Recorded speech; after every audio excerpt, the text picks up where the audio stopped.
Praise be to you, Yahuwah my Elohim. Praise be to your Son, Yahushua my Messiah. I come at your feet in the name of your Son. Thank you for the knowledge you pour unto me, and thank you for breaking all the shackle that was bound on my face. Yahuwah, you are the only true living God. Thank you for your Yahusha, whom you truly love. You are Elohim, the Elohim of the Yahudim. Shalom, family. This is The Remnant Awakens, and I am your brother, Pierre Ligi. Today, we're confronting one of the most twisted and misused statements in history. The Jews killed Jesus. You see, this single phrase has been used for centuries to justify hatred, violence, and division, despite its complete misrepresentation of what actually took place in the scriptures. And let's be real here, there's so much more to this than what most people are willing to talk about. It's not just some outdated debate. It's something that still shapes how people view the identity of the Messiah and the people he came from.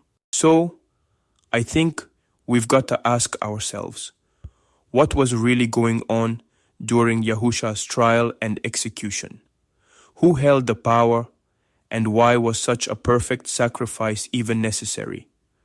These questions are not just historical, but they are deeply spiritual. Stick with me as we address these lies head on, not with our own opinions, but through the truth of Scripture. Like always, it's time we dismantle this narrative once and for all and uncover the prophetic significance that's been buried under centuries of distortion. All right, let's start with something that, honestly, shouldn't be a debate, but somehow it is. Yahusha wasn't a Roman, a European, or a Greek. He was a Yahudi, a Hebrew from the tribe of Yehuda.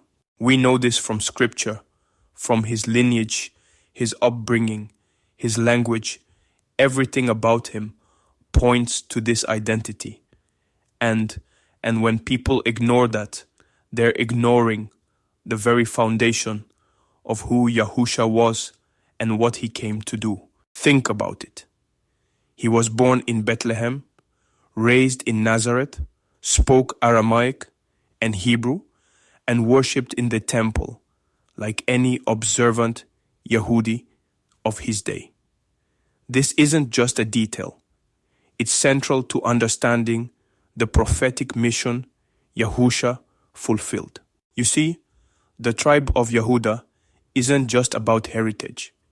It carries the promise of kingship, the promise of the Lion of Yehuda. Yahusha's very bloodline was dripping with prophecy, aligning perfectly with the Torah and the prophets. So, when we strip Yahusha of his Yehudi identity, it's not just rewriting history. It's also removing the power and the purpose behind his role as the Messiah, the Mashiach. So, let's be crystal clear about this. It wasn't all Jews or all Yahudim who condemned Yahusha. That's a lie, a harmful, divisive lie. The truth, is that it was a small group, a corrupt religious elite, who orchestrated this tragedy for their own gain. We are talking about the chief priests, the Pharisees, and the Sadducees, the ones who held power under Roman occupation. They were the gatekeepers, so to speak, of religious life in Israel, and they had one job, to lead the people in righteousness. But what did they really do? Well, They protected their own status, their comfort, and their relationship with the occupying Roman forces. And it's important to understand the political pressure they were under. Rome didn't tolerate unrest, and when they saw Yahusha's teachings drawing massive crowds, it wasn't just a theological threat, it was a threat to the entire fragile balance of power they had with Rome. You see, to these leaders, Yahusha wasn't just challenging their authority. He was exposing their hypocrisy, exposing their failure to uphold the very Torah they claimed to teach. I mean, think about it. Every time Yahusha healed someone, every time he forgave sins, every time he flipped over tables in the temple, they felt their control slipping away, and they hated him for it. The Gospels, especially in Matthew 27-18, lay it out plainly. It says that they delivered Yahusha to Pilate out of envy, not righteousness, not justice, not even some misguided zeal for the Torah, just envy. Now, let's get to the truth of who actually drove the nails. It wasn't Yahusha's own people. It was Rome. The Roman government held the power of life and death under their occupation of Israel, and they were the ones who executed him. John 18:31 makes it so clear. When Pilate told the Yahudi leaders to judge Yahusha by their own law, they said, "It is not lawful for us to put any man to death." So, you see, it wasn't even within the authority of the Yahudi at the time to carry out execution. That power belonged to Rome.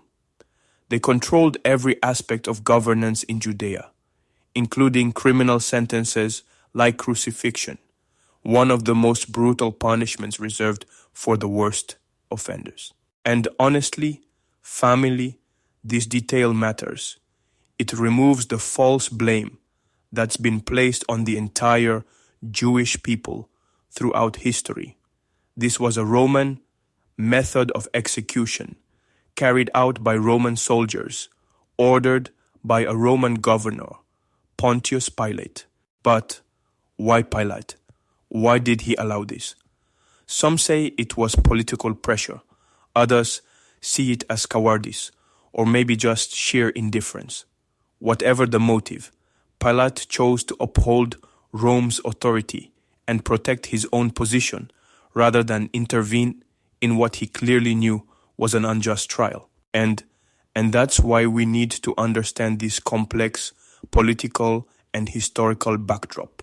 It reveals so much about the powers Yahusha faced, not just spiritually, but physically, as the very governmental system that oppressed his people became the one to nail him to the stake. Let's be clear about something right now. No one, and I mean no one, took Yahusha's life from him. He gave it willingly. It was his choice, his purpose, his mission.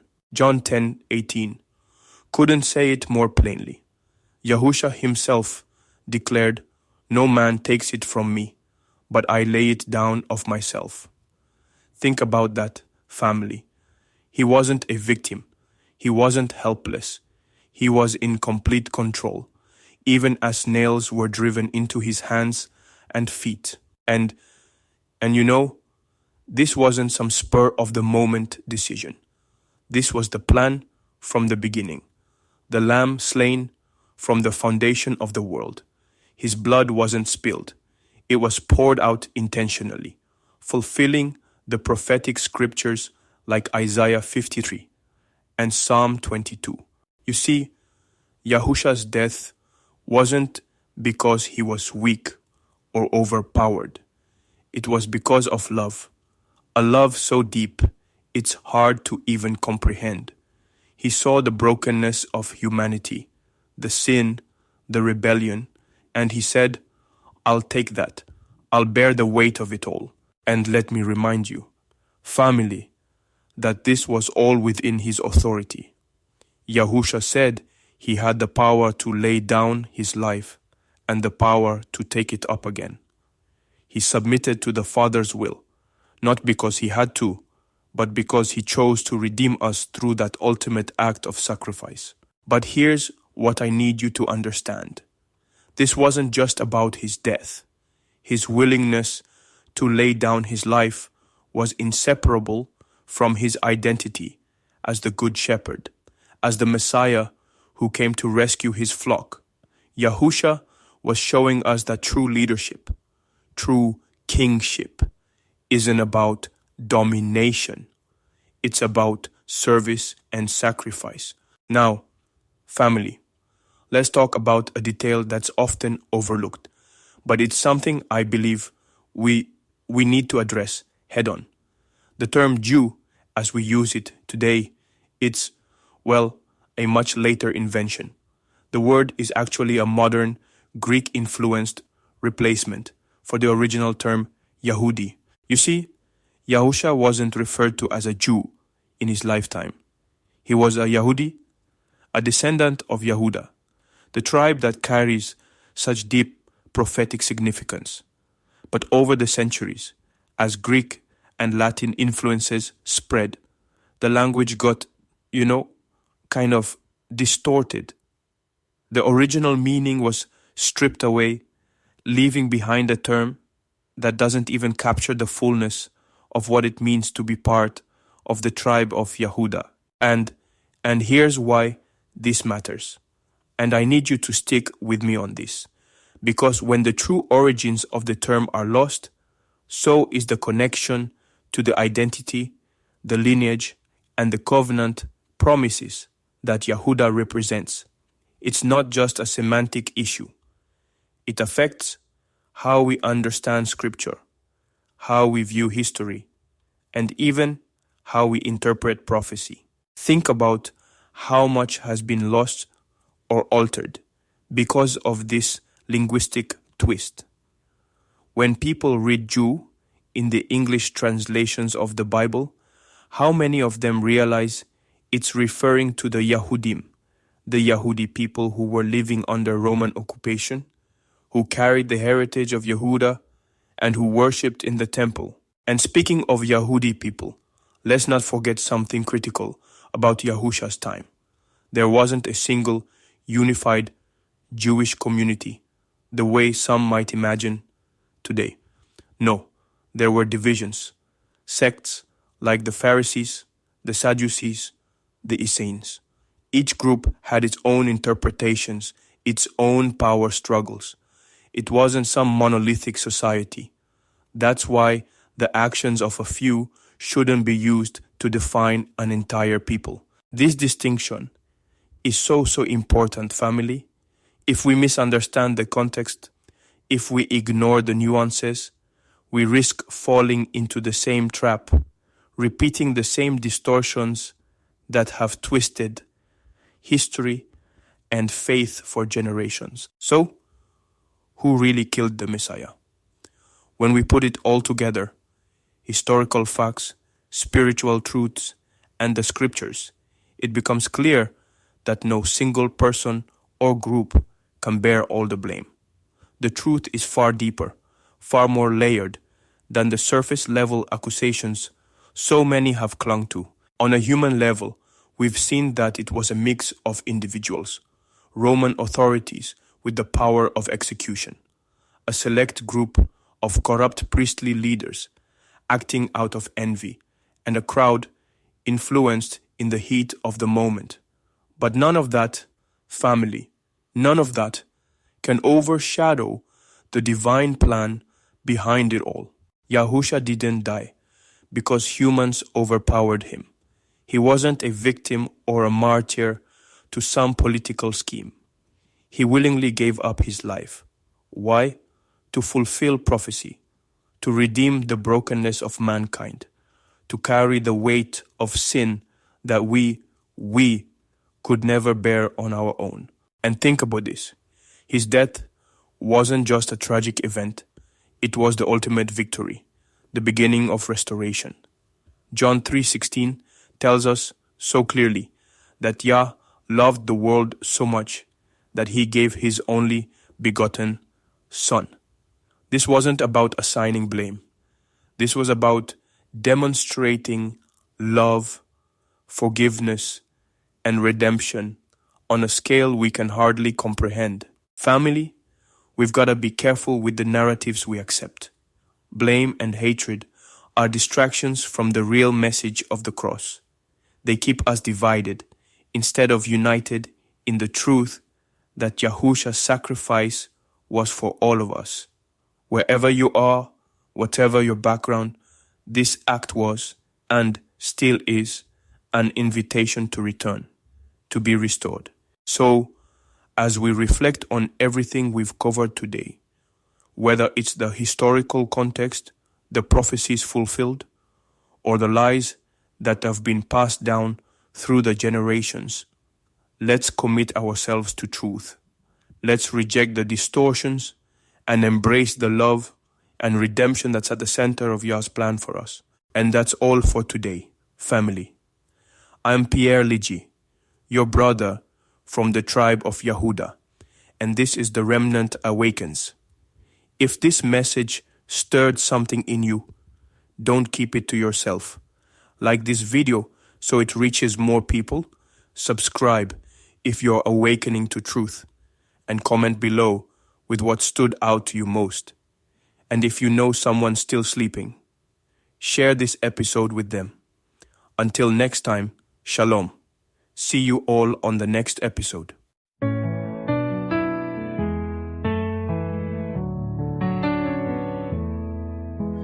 Praise be to you, Yahuwah my Elohim. Praise be to your Son, Yahushua my Messiah. I come at your feet in the name of your Son. Thank you for the knowledge you pour unto me, and thank you for breaking all the shackle that was bound on my face. Yahuwah, you are the only true living God. Thank you for your Yahusha, whom you truly love. You are Elohim the Elohim.